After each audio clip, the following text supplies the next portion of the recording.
Assalamualaikum warahmatullahi wabarakatuh. Waalaikumsalam warahmatullahi Yang saya wabarakatuh. hormati Kepala SMA Negeri 5 Banjarmasin, yang saya hormati Ketua Komite dan para wakil Kepala Sekolah SMA Negeri 5 Banjarmasin, sekaligus sebagai peserta IHT penyusunan kurikulum operasional sekolah penggerak pada hari ini. Alhamdulillah kita masih diberkati sehat. Mudah-mudahan kita bisa mengikuti acara ini sampai selesai. Bapak Ibu, sebelum masuk ke materi prinsip-prinsip penyusunan kurikulum operasional sekolah penggerak, terlebih dahulu kita melakukan refleksi Bapak Ibu ya. Siapa yang masih ingat Bapak Ibu materi kita sebelumnya terkait apa? Asesmen. Oh ya, asesmen formatif dan sumatif ya Bu ya. Nah, untuk itu saya minta tolong kepada salah satu dari Bapak Ibu untuk bisa memberikan refleksi terkait materi asesmen formatif dan sumatif. Silakan Bapak Ibu, siapa yang Mohon izin? Ya, Mohon izin ya silakan Bu. Pak Sukranadi. Boleh? Kita menyampaikan sedikit refleksi berkenaan dengan materi pembelajaran kita kemarin, yakni asesmen formatif dan sumatif.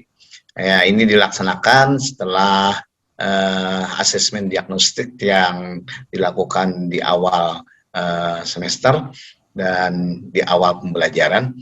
Nah, ini asesmen formatif dan sumatif ini juga hal yang sangat penting karena ini asesmen formatif ini nanti itu pelaksanaannya dilaksanakan pada saat proses pembelajaran. Baik. Nah, kemudian sedangkan asesmen sumatif itu dilaksanakan di akhir pembelajaran. Tujuan daripada asesmen formatif ini adalah menjadi semacam perbaikan dan masukan dan pengembangan diri bagi siswa, ya, sehingga pelaksanaannya itu lebih banyak, lebih bagus.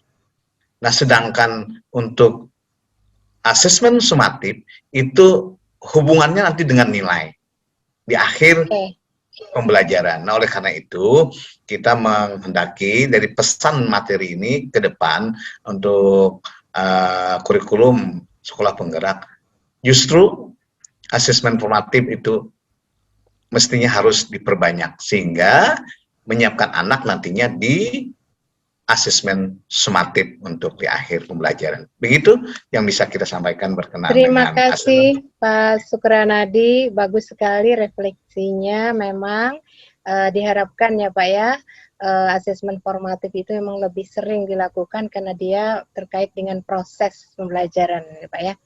Oke, baik Bapak Ibu, untuk materi selanjutnya kita akan diskusikan tentang prinsip-prinsip penyusunan kurikulum operasional sekolah penggerak.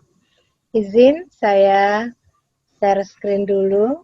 Kelihatan Bapak Ibu? Iya, kelihatan. Kelihatan ya? Oke.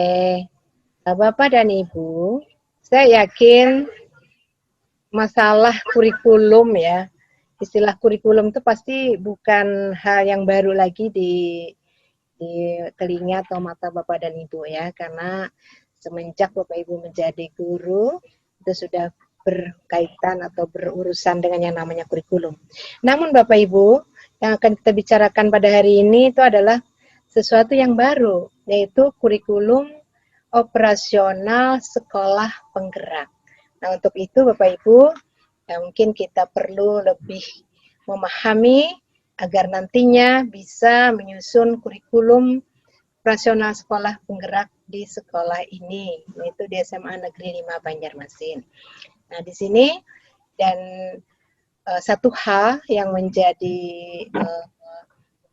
perhatian kita bersama tentunya adanya hal yang baru ya. Nanti Bapak Ibu bisa lihat sendiri apa itu hal yang baru tersebut. Nah, Bapak dan Ibu, dalam penyusunan kurikulum operasional sekolah penggerak ini ada beberapa prinsip yang harus diikuti dalam penyusunannya. Yang pertama Bapak Ibu ya, kurikulum operasional satuan pendidikan sekolah penggerak ini berpusat pada peserta didik. Yang kedua, bersifat kontekstual.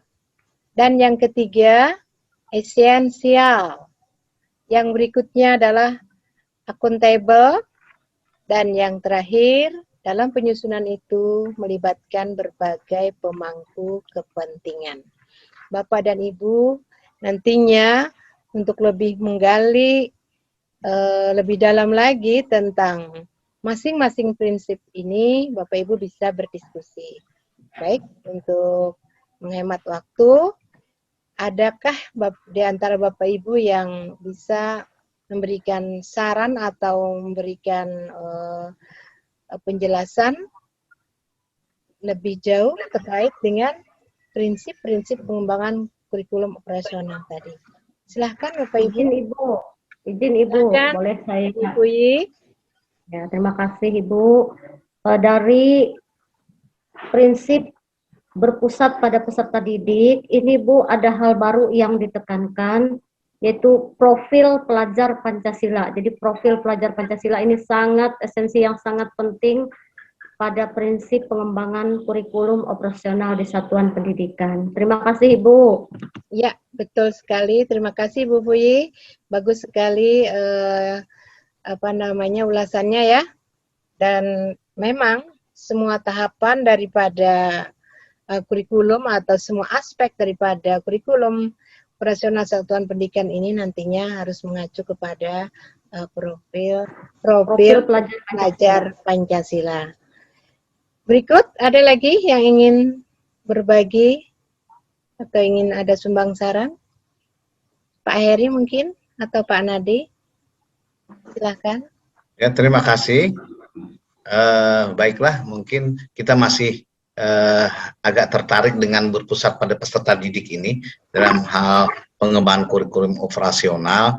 Jadi ini menjadi hal yang harus menjadi dasar dalam muara akhir dari kegiatan-kegiatan pembelajaran, termasuk dari hulunya dari kurikulum sampai hilirnya ini harus berpusat pada peserta didik. Nah, ini yang menjadi dasar, dan yang seperti disampaikan teman kita tadi, Bu Puyi, ya, memang hal yang sangat yang urgent sekarang ini, yang mendasari itu adalah bagaimana di situ tetap harus mengembangkan profil pelajar Pancasilanya.